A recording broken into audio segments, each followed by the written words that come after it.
Hello, I'm Professor Lieu. Welcome to our live stream. I'm here with art prof teaching artist Jordan McCracken-Foster. We are going to talk today about mood boards and how they can be applied in the context of character design. If you would like to grow as an artist, but you can't afford an art class and you're stuck in quarantine, we've got everything you need here at Art Prof, critiques and tutorials. Now, Jordan, I didn't know the word mood board until about 48 hours ago. So, can you just explain what a mood board is for me? Yeah. Yeah. Mood board and reference boards are pretty much the same thing. There's probably some small difference in there it almost doesn't even matter. But basically, what it is, it's supposed to be a board of inspiration, and you could take things from it that will help inspire your design. So let's say you see someone's clothing in a magazine and you like the patterning, and you can say, "Oh, I want to take that patterning and put it on here." Or maybe it's the colors that are on the underbelly of an insect or something, and you say, "Oh, I want to put that here." And you can take from all these places, and you can just build a huge library of inspiration for your work. And now I understand you've been building these really intricate mood boards as inspiration for this character series that you're working Yeah. on. So we have all the characters here. We're going to see how many we can get through today. And what we're going to do is show you guys Jordan's mood board for each of these characters and also one of the environments. So, Jordan, can you just give us the basics on your series? It's entitled Shadow Boxers. It's for my thesis project in my grad school program, and basically it takes place in a world where people can manipulate light, and so that's kind of the main focus. And I wanted to have a lot of uh, uh, clothing that glowed, and I wanted to be kind of futuristic and have neon hip hop inspiration. If you notice, I'm purposely withholding some of the story a little bit, so I don't give it all away. But that's kind of the basic setting.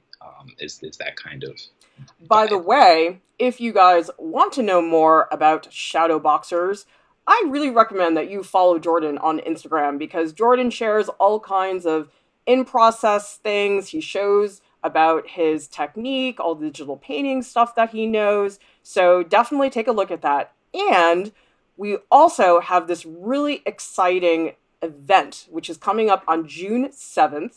It is called Art Prof 2020 Graduation, a global exhibition. Jordan is going to be one of the featured players because he is graduating with his MFA this year. We are very, very proud and excited for him. And so we are going to be featuring shadow boxers in that stream. You should watch this stream because it's going to be awesome. But just, Jordan's going to be there. So you got to be there. But those of you guys, if you are graduating this year with a BFA, a BA in studio art, an MFA, or if you know somebody who is, please tell them because we are trying to feature as many graduating students as possible because as we all know, a lot of these senior exhibitions, some of them are being postponed, but a lot of them are just up and canceled. And so we were thinking there's got to be a way to acknowledge the accomplishments of these hardworking college students. So definitely help us spread the word because we are super excited about this. Okay, so Jordan, let's start out with the first character who is Javan. Can you just tell us a little bit about the character before we actually get into the sketches and the mood board? Yeah, so Javen is the protagonist of my story, and he is a 15-year-old street dancer. And the whole part of his story is he's going to try and save someone who means a lot to him. And so he's basically this regular teenager who gets thrown into this battle of good versus evil, and we just follow him on his journey.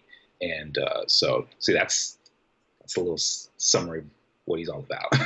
Cool. So let's take a look at the mood board for Javan now that you guys have seen what the design looks like. Wow, that's a lot of stuff. How do you Yeah. actually, number one, where do you start? Are there particular websites that you look at, or is it more just, oh, I like that pair of shoes. I think I'll snap a photo of it. Like, do you have a process, or is it really random? It's a mixture of both of those things. So, my favorite reference to use is Pinterest. Pinterest is one of my favorite tools. It is so useful. I have a whole board dedicated to this project, and I just save things there all the time. And I even have a little shortcut on my computer. Whenever I see an image online, whether it's Google or Facebook, I'll just save it to that board automatically. In terms of all the references I have, uh, everything on here has something that I either want to replicate in the design or something that I really appreciate and it has the right vibe. So, for example, on the top left side of the mood board, you have all these men with a very specific hairstyle, this afro with the shaved sides, and there was something about that was very appealing to me in the design. And so I said, okay, I don't know exactly how it's going to work, but it's going to look something like that, and you can even see it reflected in the final. Um, Same with the patterning on the clothes and the neon colors. I just wanted to find a way to apply that. And not all mood boards have writing on them. That's just it helps me sometimes in case I forget what I put it on the board for. And also I figure it would help you all who are watching to know what I was referring to when I put these things on here. Wow, some people in the chat are thinking that they need an art prof tattoo. Karen, I think we're going to have to help you out there. Actually, funny story, I did once have a student make a temporary tattoo of my face on their thigh because I was trying to explain to them that the older I get, the harder it is for me to remember individual students. So I said, you either have to be spectacular, completely horrible, or you have to pull some stunt that will make me remember you. And so he decided the tattoo was the stunt. That's appropriate. Anyway, thank you guys so much for joining us. Now, Jordan, it's interesting to me because there's a range of photos, for example, shoes, that's pretty straightforward, and people, but you also have Mhm. other people's character designs. And so I guess I'm always getting questions about people worried that, oh no, people are going to think I ripped off this character, or how do you know when it's too close? And so what's the Mhm. difference between ripping somebody off and just being inspired? Yeah, that's a challenging one, honestly, because I've been told that before, and for me, I almost feel like as long as it serves the story, then it's almost permissible. Because like for example, when I was a kid, there were two very popular franchises that were coming out, at least in films. There was Harry Potter and there was Lord of the Rings. And for me as a kid, I always thought Frodo and Harry Potter looked exactly alike. Like they have the exact same hairstyle. They always wear the robe. Only one character wears glasses, and that's about the only real difference. If you were to squint your eyes and kind of blur out the image, you know. And if those two franchises can be popular as they were at the same exact time, then I feel like I shouldn't have to worry about it as much. Um, Now, when it comes to just getting some blank inspiration, I chose these images because I like the art style, or there was something about the way the design of the characters looked in terms of like the shape language. So there's an image here of Beast Boy that's towards the middle of the image on the of the mood board, and I really like the face shape, and that's that and the hairline that he has. Those were the two things I was like, I really like that, and so I just took that. But it's going to be very hard for someone, unless I tell them that, for them to put those two side by side and be like, you stole that, you thief, you art thief, and so I try not to worry about it too much. Well, so I wonder, Jordan, if maybe the solution there is to think about the character's story first. Because Yeah. I get the feeling talking to students, because character design is so popular amongst a lot of the students that I teach, that a lot of people spend so much time thinking character design is about the look of the character. And yeah, it is. That's really what it is. But the look is not just, hey, I think that hairstyle would look good. Like, you probably have Mhm. a very particular reason why Javan needs to have hair like that in terms of his Yeah. story. It's not just, I like that haircut. Am I right or wrong? No, that's exactly right. And I had this drilled into me, especially while I was at grad school, that you have to have your story together first. Otherwise, your design won't make sense. Because in the world that I'm creating, his hair makes sense like this. his clothing, it makes sense for it to glow and, do all those things. But if my world didn't have anything to do with the things that I mentioned earlier, then it might not be appropriate. It might not feel cohesive when you put the whole lineup together, or if I were to tell you the story and then show you the character. It'd be like if I had a story about, and I was trying to pitch something kind of like the Flintstones, and I just showed you an image of, I don't know, like the Jetsons, just since we're in the same world, like that, those two things don't really go hand in hand in the same world the exact same way. So, yeah. Yeah, I think that's really important to emphasize that the visual decisions from what I've seen in terms of the way you work, they're not dictated by how cool they look, but by the character. And I cannot Hmm. believe how many people, when they're making character designs, they really just think about the visual. It's just, oh, that's a pretty color. Oh, I think this is a nice dress. I'm like, yeah, but why are they wearing that dress? Why is it Yeah. not this dress? And why is it this style of dress? By the Yeah. way, we do have a character design tutorial that Kat Huang leads, and we do demonstrate the sketching, the brainstorming process. We show Kat's ink technique, and also she does her color digitally towards the end. So check this out because we do walk you through every single piece of the process. Okay, let's look at the next character who is Atana. So tell us something really brief about Atana as a character. Okay, so she is a very highly motivated engineer. She's comes from a very aristocratic family, and she's kind of like Tony Stark, if you will, in terms of her understanding of mechanics and things like that. And she follows along with Javan on the journey in my story. Karen is saying, I'd like to develop a cartoon based on my being a journalist. So maybe a little girl with a big pen and nosy character, big clothes, how to develop their universe.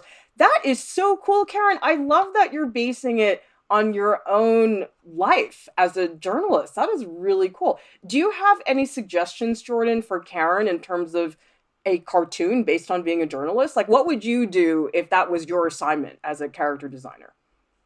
I mean, first I would just take from my real life experiences. It sounds like you're already kind of doing that, Karen, but those serve as the best inspiration because no one can steal those from you, and also just take from all your interests. So what I did in developing this project, I looked at my favorite games, movies, books, all those things, and I wrote down all the things that I liked about them. Not necessarily plot points, but if they had a world that was super colorful, I would write that down. So I like real worlds that have a lot of color in it. So that's going to be in my world.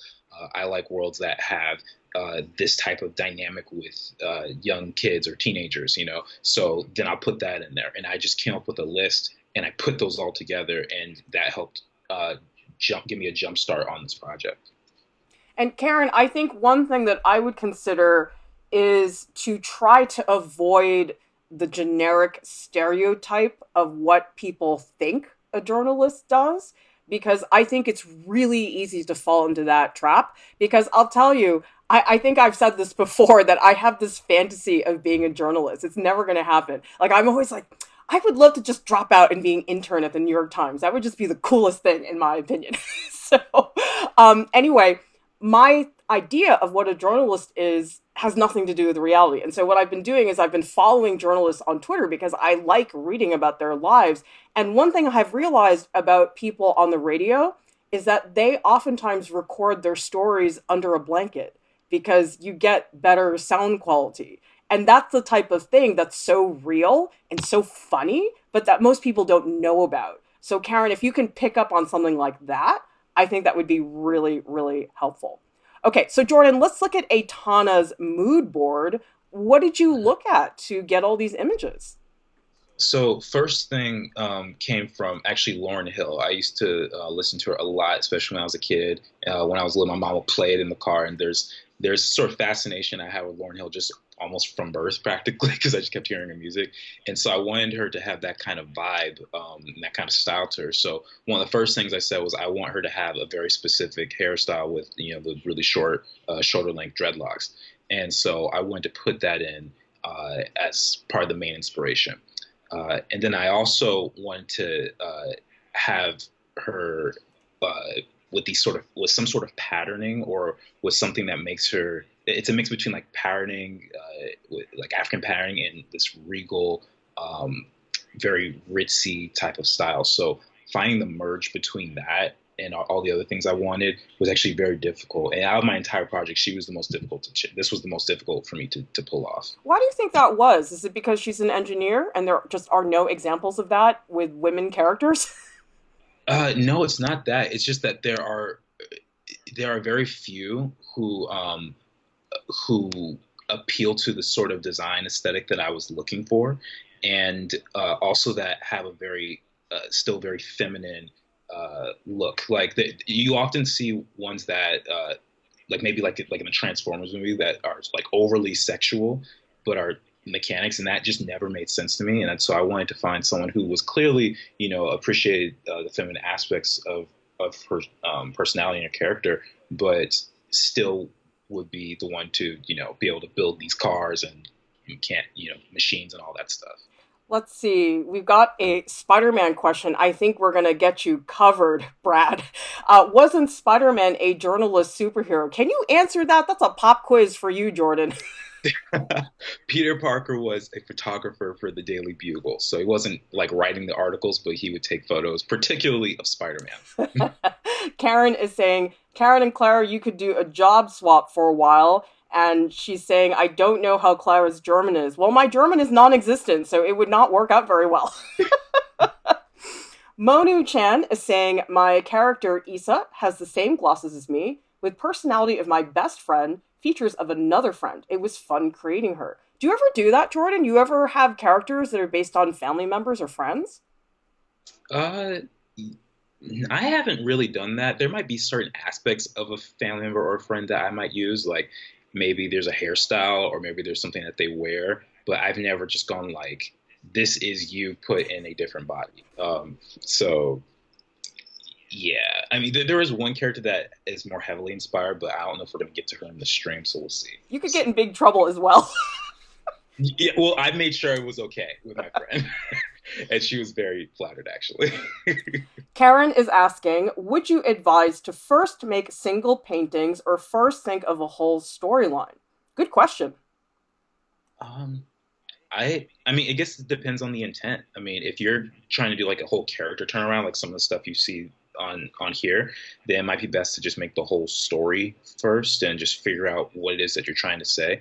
But to be honest, that whole development process is really hard to dictate to someone because it's very personal. Like mood boards or reference boards may not work for everybody. I find that they're very helpful for me, and a lot of my classmates and friends use it as well. And so that's one of the reasons why we wanted to do a stream on this. But it's hard for me to say you have to do A, B, C, and D, and then you'll create a successful product. That's almost Well, it's almost nonsensical to think like that. I mean, did you come up with the whole storyline and then start the images, or did the storyline develop with the images? Uh, it's kind of tough to say because when I came up with this idea, like this initial idea about 10 years ago when I was in high school, and I dropped it for a couple of years, and so a lot of the story I'd forgotten, and then the whole thesis assignment came up, and I had to create something. So I had a small element of a story, and I developed a character, but as my story improved, my character designs improved. So they went hand in hand. And so I don't think the characters would look as strong as they do without me having to think about the story. And I actually have a document that's like, I don't know, 80 pages by now of just ideas I have for this world. And it's not even, I wouldn't even call it done yet. So I've done a ton of writing for this. You're just not seeing it on this stream. Wait, so you invented the storyline when you were 15? I created parts of it. The Javan and Atana's characters are about 10 years old, but I was uh, not a very strong writer at that point. I still think I have a long way to go, but I had a lot of elements that weren't figured out yet, and even the whole light thing, the manipulating light, that wasn't even really a part of it yet. But there were little kernels that kept coming up, and about like 2 years ago, that's when I really decided to just go full throttle and make it for my thesis. And You know something? You it's are become a dream. not the first student who I've worked with who has a story that they've been working on since high school. I wonder if that's common for a lot of character designers. I don't know. Do you have friends that have that? Oh yeah, all the time that happens. And part of what it is for me, I got inspired by shows like Avatar: Last Airbender, especially, which is great because I got to watch on Netflix for the first time in so long last night. It was great, and I wanted to have my own show, and so I started creating this project. But then I actually stopped for about 5 years, and I was not feeling very confident about my work, and I thought that I would never be able to produce anything of quality, and so I just dropped it. And when the opportunity came, I just picked it right back up, and other people seemed to really appreciate the idea of it, and so I just kept building it, and it just grew from there. I think that's amazing. I mean, there is something about being that age and having things come back to you later because I don't have something that specific and concrete. But when I go back and I look at some of my high school stuff, I'm like, wow, I was doing screaming faces back then too. Like, it's funny how, as much as an artist, you can change so much. You really are fundamentally yourself at the end of the day, even though you learn and try so many different things. It's really, really odd. Okay, by the way, you guys, I would really recommend check out this stream that Kat and Jordan did about people of color in character design because wow, I know nothing about character design and I feel like just on Art Prof doing all these streams, I've learned about how rich this whole world is. So check out the stream. This is really, really cool. Okay, Jordan, let's look at Aletha. Tell us a little Mhm. bit about Aletha and then we'll take a look at her mood board. Okay, so Aletha is a bounty hunter. She's one of my villains in this world, and she has this very strange ability that her mask allows her to do. And I'm not going to say what it is. You'll have to wait till later till I reveal it. But she's definitely one of those characters that you will want to avoid at all costs if possible. Let's see, we've got some questions. Leo Marbell wants to know how to develop good names for your characters. Great question. How did you come up with your character names, Jordan? Honestly, I went to all these baby name websites and just stole them for them. Uh, uh, some of the names, like Aletha, is actually the name of one of my mom's friends, and so I just really liked that name, and it sounded right with this character. I was like, can I just take this? Like, it was just one of those things. Um, and also, there's usually meaning behind it. So every character in my world, for the most part, at least you know all but one, I think, has a specific meaning to the name, and I try to apply it to my world because that's just kind of the stuff I'm into. I like little Easter eggs like that when you can, watch a show and 5 years later, like that name means this, and then suddenly makes the entire project like much more deep. And it's like, oh, that's awesome. So I try to do that as well. It's almost like you're making little Easter eggs for your hardcore fans. So when they Yeah, uncover that extra little layer of research, it's really fun. yeah. Let's see. Albert is saying, can the mood board be created digitally using Pinterest? Oh, yeah. I mean, um, that's what I did. For me, I'm a little disorganized. So what I do is I don't have a mood board or a board on Pinterest for each character. I'll just have a whole board of characters, and there's literally like 300 images, but I can't look at all that at the same time. And so what I do is I go to that board and I'll pull those into Photoshop and I'll create a layout like you see on the screen. All right, so how did you put together the mood board for Aletha? So uh, it started off with this woman on the top right. There's three images of her. She's the one with the big afro, and her name is Shayna West, also known as the Samurai Rider. And I saw a video of her on Instagram, and she's a self-trained martial artist and stunt woman, and she is absolutely awesome. Like she's using all these swords and and these knives and stuff, and she's doing all these martial arts, and it's so amazing to me. And I said, I need a character that looks like that with a big afro. And so, and she's also, by the way, she's going to be the Black Widow movie. Like that's how big she's gotten. She's going to be one of the characters in that movie. And and so what I did is I said, okay, I want to create a character based off of this body frame and this type of athleticism. And so I designed based off of that. And I said, okay, well, I want to give her a really cool mask. And so in my world, there's lots of glowing stuff, and I decided to give her a mask that glows. So and I also have a lot of African influence in my world, and so I said, African masks look kind of creepy sometimes. Wouldn't it be really cool if I can make this mask that just that clearly has an African aesthetic, but it looks really creepy. And I thought that that would be able to heighten uh, her intensity, you know. So I had a lot of fun with that. I mean, I love the fact that you were looking at these African masks because a lot of the other images that you have, they're pretty contemporary. I mean, a lot of these are from fashion magazines or they're from other character designers. But I think there's really something to be said about getting a broad range of resources because if you only stick to contemporary images as resources, I do think that's a limitation. I don't know. What do you think about that? Yeah, definitely. Part of the reason I had the more contemporary images is because that's kind of the world that they come from. My villains in my world are have a little bit of an ancient vibe to them in certain aspects, and so I was more free to pick from a lot more different resources in that way. But ultimately, it's what tells the story best and how to combine those influences to make one cohesive design. Now, I'm guessing, based on what I'm hearing about Aletha, she sounds like she would fit into the badass women character design stream that we have, because Probably. Kat Huang is the queen of character design, and she did this really cool stream about badass women. So you guys should check out this stream. This is really, really cool. All right, let's take a look at some questions we have in the chat. Queen is saying, how do you decide which colors go well together in a character? Oh, that's a challenging one. We can talk about Letha for this example.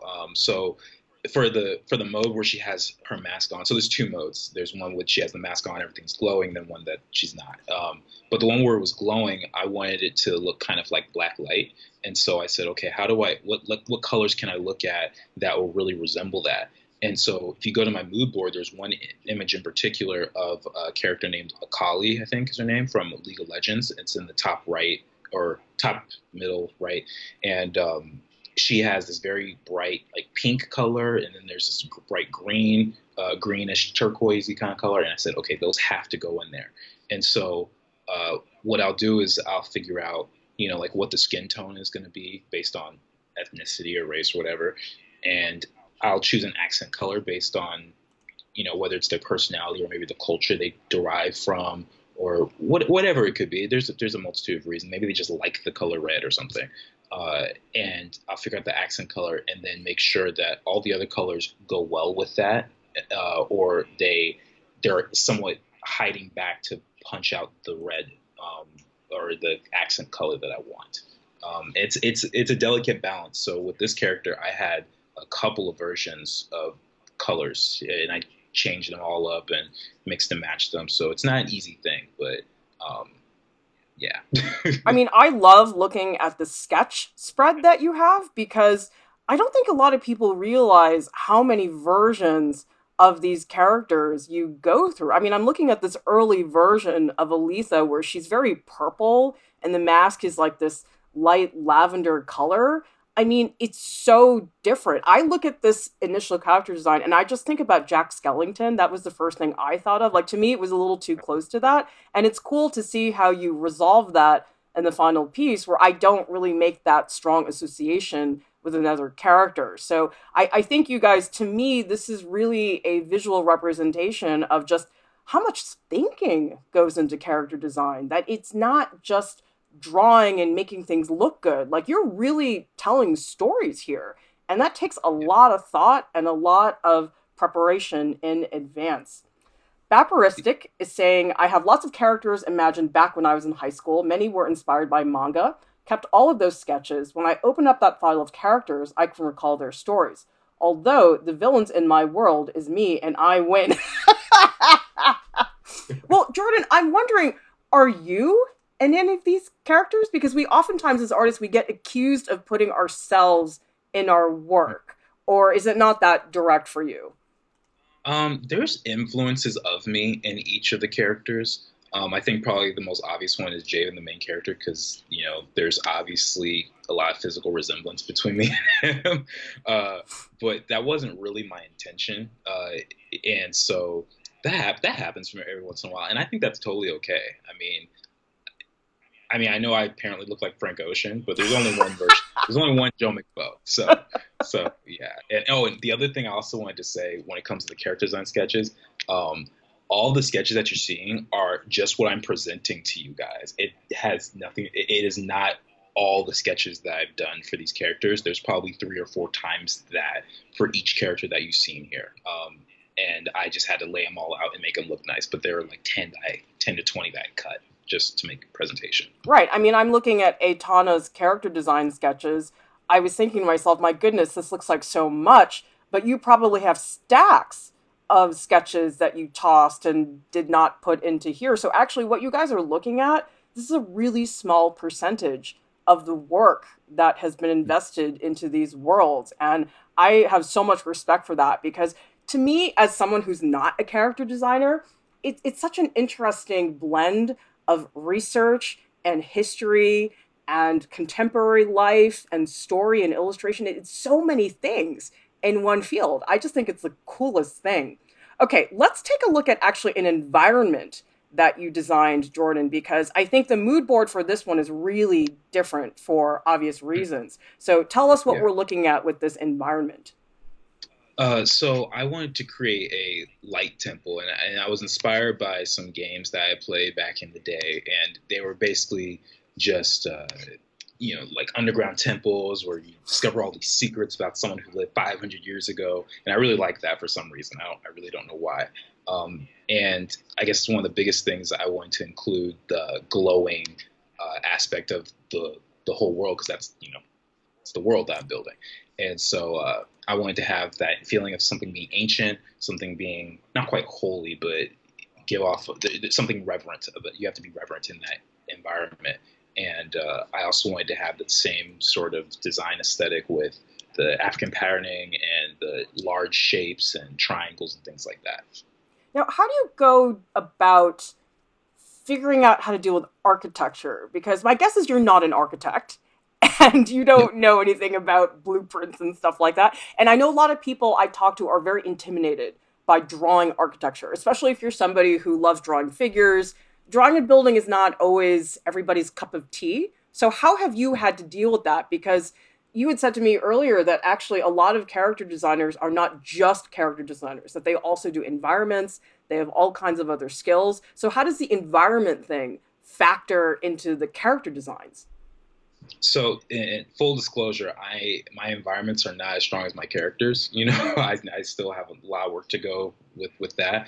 But it's thinking about it in the exact same way, the same way that I approach a character, and it's what's the feeling that I want to derive from, what's the mood, and I mean, obviously, it starts with the story. You get a prompt and you say, okay, I need a castle, I need a house, I need a whatever, and you have to design based on that. But then you have the whole world to inspire you from. And so after I realized I wanted to do this, I said, okay, what elements from other projects do I really like? And so I took some images on my mood board that's got these weird little architecture shapes and or maybe like a statue of a person, or maybe it's more like a shrine. And so I did a bunch of sketches, some of them you could see on the top of the mood board, and I basically ended up on this big door. And there's an example of a composition that's somewhat similar on the bottom right of the mood board. And I just kind of took that and made it for my story. And I didn't worry about like stealing a composition or anything like that because we've seen so many images like that. It's not like anyone's going to pinpoint it back to me, like, really. So, yeah. Yeah, and again, I love seeing the changes, the decisions, because the mood board we're looking at now, we have a sketch, an earlier version of the environment, and the arch of the doorway, it's a lot more straight, a lot more upright. Looks like a Gothic cathedral arch. But in the final, you made it a lot more like a pyramid, more like triangular. And it's so different. I mean, just like that one shape change Yeah. completely makes a different type of mood. So it's really cool. I love seeing this stuff like, oh, why did you change that shape and what are the differences? It's really fun to take a look at that. Rhiannon is saying, my degree was in costume design and construction. It's really interesting to see the connections in the design process between character design and costume. Really inspiring to see Jordan's work. People are saying, very cool. Denise says, looks amazing. And Baparistic says, I noticed you include vitiligo in Aletha. That is so cool that you include that to add so many layers into the character. I don't know what I just read, Jordan, so why don't you Uh, explain? yeah, so can you go back to the Aletha design without her mask on Yes. for a second? So for those who don't know, vitiligo is it's most famous. The most famous person to have is actually Michael Jackson, and it's the condition of your skin turning lighter over time, and and the pigmentation of your skin being destroyed. And so I include that in Aletha's character for a very specific purpose. And the interesting thing about it is, in real life, there's no known cause for vitiligo. No one really knows why people get it, and even people with lighter skin get it, but it's very much easier to see with people who have darker skin naturally. And I wanted to make it a story element. So there's actually a cause behind it, and it has to do with the mask that she wears. And I thought it would be really cool to just make it something that wasn't so frivolous, but it comes as a result of some of the decisions that she's made in her life. And I just thought that would be a fun little story to play with. So yeah. That is really cool, Jordan, because actually, if I go back to the mood board, if you guys look in the upper left hand corner, I'm guessing those are images with people that have, how do you pronounce it? Vitiligo? I don't know how to say it. Vitiligo. Okay, anyway. Because I looked at those and I didn't make that connection right away, but it's really cool, Vaporistic, that you saw that. And so I guess that's what we're seeing is that I understood on a base level who Aletha is, and yet Vaporistic is finding a whole other layer into the story that maybe I missed. And to me, that's sort of the sign of a really good character design where there really is something for everybody. So no matter how deep or shallow you want to go with the character, there's always some sort of a takeaway there. By the way, you guys, if you want to know even more about where Jordan gets his inspiration, and me too, I also matter, we have this inspirational art book stream that we did fairly recently. And Jordan talks a lot about certain books that he looks at. And oddly enough, there's one book that both me and Jordan recommend. I'm curious to know if you guys can guess what it is. It's so funny because Jordan and I are so different as artists, but there was one book that we were both really into. So this is a really cool stream for you guys to take a look at. And by the way, those of you guys who are into Jordan's stuff, he just recently posted his 2020 commission price list. So you guys can check this out. I think this is on your Instagram, right, Jordan? It Yeah, is. it Yes, is. it's So on my if you Instagram. guys go over to Jordan's Instagram, you will be able to see all these. Of course, you can message him or get in touch or whatever. But I mean, I would love to have a chibi avatar of myself. I think I would be so adorable and scary looking. So if you guys would like to find Jordan on Instagram, he is at Joe McFo. Go check him out, see his process. And you actually have a lot of videos where you actually show your Procreate process, right? Yeah, whenever I do a drawing on Procreate, I try to put the process up because I always enjoy seeing them, and so I imagine someone else would like to see those as well. Yeah, so check that out. Lisa H is saying, I'm reading Making Comics by Scott McCloud right now. Thanks to our prof. Very cool. I'm so excited that you're reading that book. I just love that. All right, guys, Jordan and I will be on Discord 5 minutes after the stream. So if you guys want to ask us more questions, you want to pick our brains about everything, we will be hanging out there in a little bit. If you are not in Discord, you should be. Shame on you for not joining our Discord. It's in the video description below, the invite link, so you can join. Check out artprof.org. Lots of free goodies for you guys over there. Subscribe to our channel and join the ArtProf family. And as always, thank you so much to our amazing top Patreon supporters who make all of this possible. Thank you to all of you guys for being here today, picking our brains, and asking us, as always, your super thoughtful questions. Everybody, please stay safe. We'll see you next time.